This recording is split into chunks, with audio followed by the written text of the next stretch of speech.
one time, I don't exactly know when, but it was just at a Mass, and I was serving, and I just had this realization that it was Jesus Christ, it was God, our Creator, there on the altar, just 10 feet away, and it really made me long for the time when I will be able to consecrate the Holy Eucharist myself.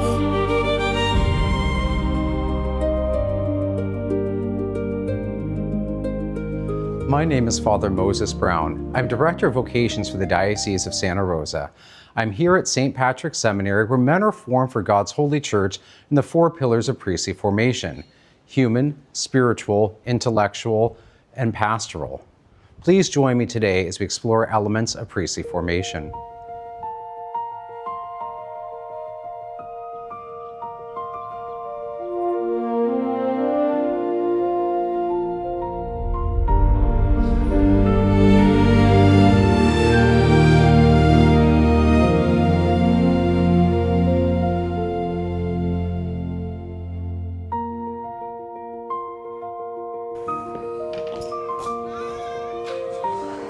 Joseph, good to see you. Good to see you, Father.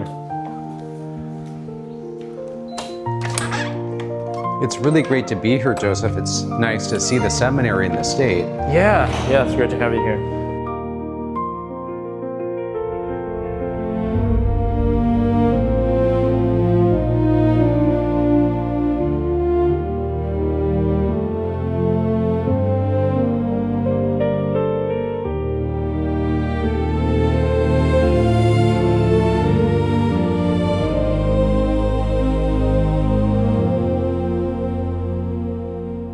Now that you're here at seminary, are there any pleasant surprises that you've had in your classes or other aspects of the formation here? Yeah, I think so. I think probably the best surprise that has, that I've had here is just the atmosphere of support and care, especially in the academic sphere. I think I had the idea that it was a very intense academic atmosphere, really kind of a hard thing to go through. But in reality, although, it might not be an easy thing, the academics, the teachers and the faculty are really supportive and really care about you getting through it.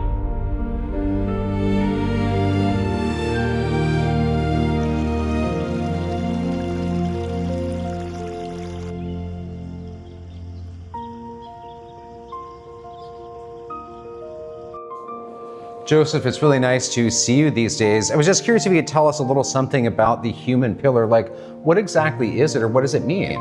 Yeah, it's a little bit vague sometimes, but that's because it's such a broad, it has such a broad scope. It's really about forming us as good men before we can become good priests. There has to be that foundation to build upon. And this goes from physical and mental health to virtues that we can build, and also our relationships. And this is helped by all sorts of things, but really by the fraternity between the guys is one of the biggest ways that we learn about each other. We learn about ourselves in those relationships, and we can sometimes learn the most from other people, from other brothers here at the seminary. That does make sense. It also seems like there's some element to which it's really about character formation and virtue building. Would that be a fair thing to say? Absolutely, yeah.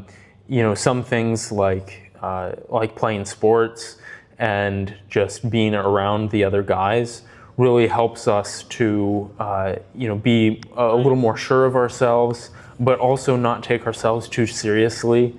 And that can all help us to really open ourselves up, which ultimately will make us better priests and have a closer relationship with God.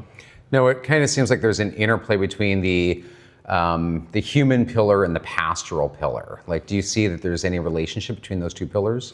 Definitely. It's really important that we have good relationship skills, that we can relate well to others as we become public persons as the priest. We need to be able to lead. We need to be able to have that resilience that lets us work through the difficulties that we'll experience. So it's really important that we learn these things in the human pillar of formation to help us in that pastoral pillar.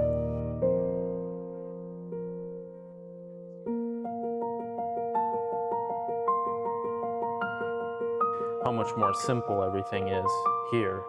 It just shows a reciting tone. Have you had any pastoral experiences in the field out there that would help you towards your preaching goals in the future?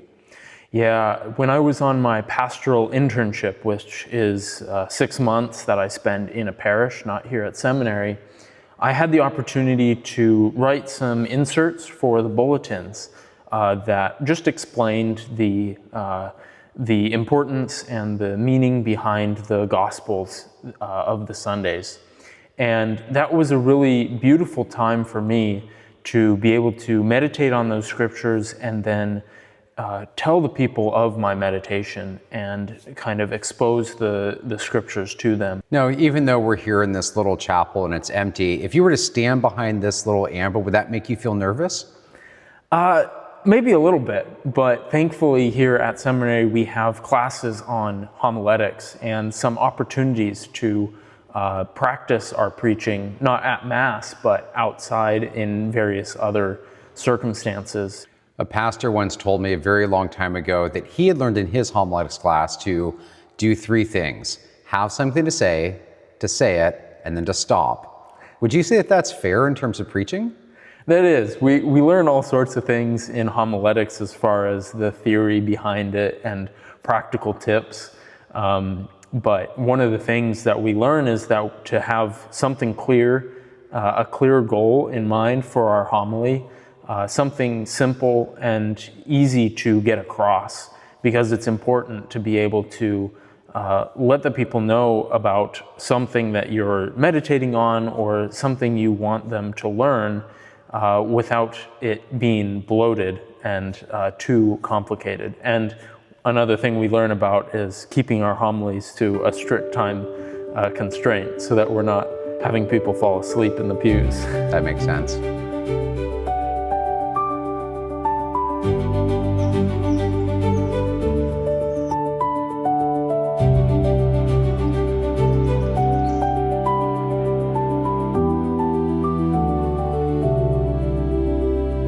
So Joseph, thinking of the spiritual pillar, is there one of the stations that's like your favorite, the Stations of the Cross? Well, I think one of the ones that Jesus falls, such as this one here, I think it really helps me meditate on the burden of sin and how we fall. Just thinking about the times that I've fallen, but that Jesus gives us the strength to get up, and He is the one that is bearing our cross with us. So that's been a really important one for me. Yeah, it seems like in the spiritual life, people sometimes talk about how we all fall down in sin, but the important part is you get up again, Exactly. and that you rise again. Would you say that that's accurate when it comes to the Stations of the Cross? It's throughout the Station of the Cross. We see 3 times that Jesus falls, and each time He gets up. But really, it's seen in the Stations of the Cross as a whole, and then what comes after, right? The time that we're celebrating right now, the resurrection.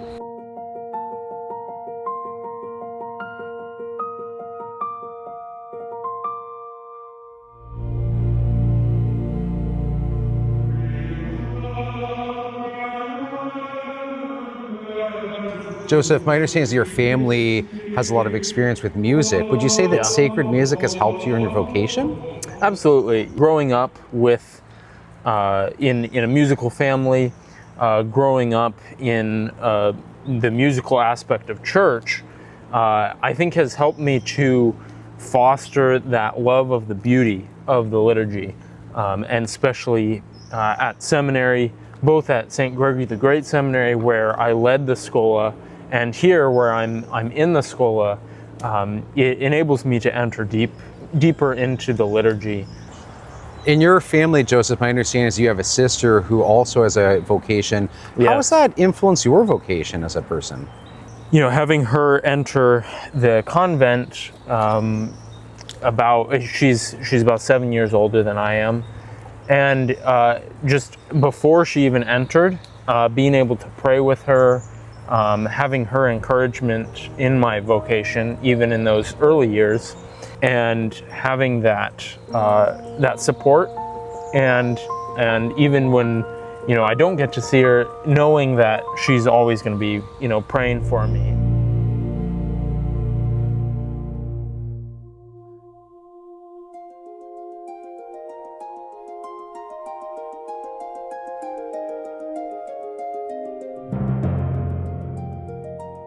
I've felt the calling to the priesthood really ever since I can remember.